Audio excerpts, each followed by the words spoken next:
Welcome back to NoticeGT, and we are joined today again with Mac.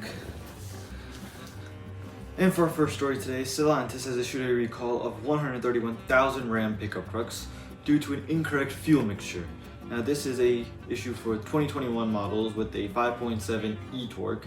Now it's a software issue and will be resolved as a software issue at no cost, and if you did pay, if you have adequate proof, they will refund you.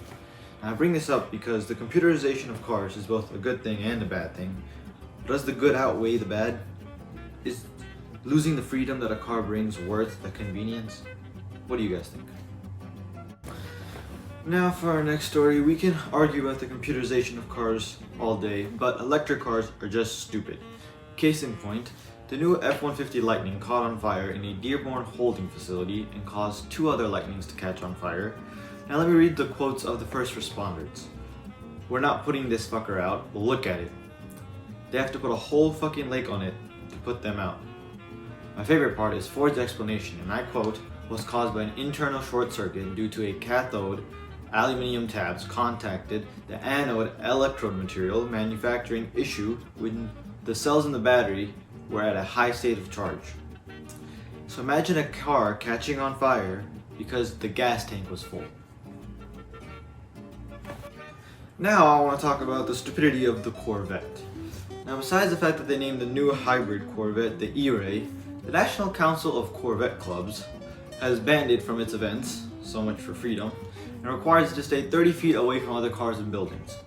Now I'm not the fan of the idea of an electric Corvette, but this is a hybrid, the proven formula for the fastest race cars. Now if you accept the god-awful C8, then you're okay with the Corvette being a serious sports car, so banning the fastest variant of your car is just moronic. And the safety excuses you're peddling around just doesn't make sense, because it's not like it's the first hybrid. It's not like no hybrid is allowed to race at a racetrack and has to stay 30 feet away, like they're social distancing. Like they're stupid funny, and then they're just stupid.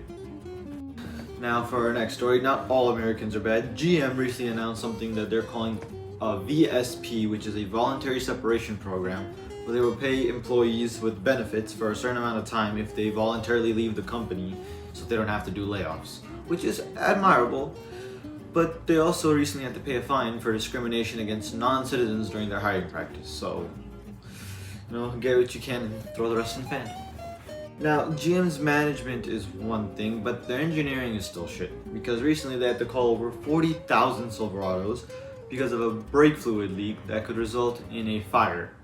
Now the science on that confuses me, but if you have a 4,500 heavy duty, 5,500 heavy duty, or a 6,500 heavy duty built between 2019 and 2023, park it outside and please call your dealership with your VIN. Now that's it for today's video. I hope you guys enjoyed. Please like, subscribe, and peace.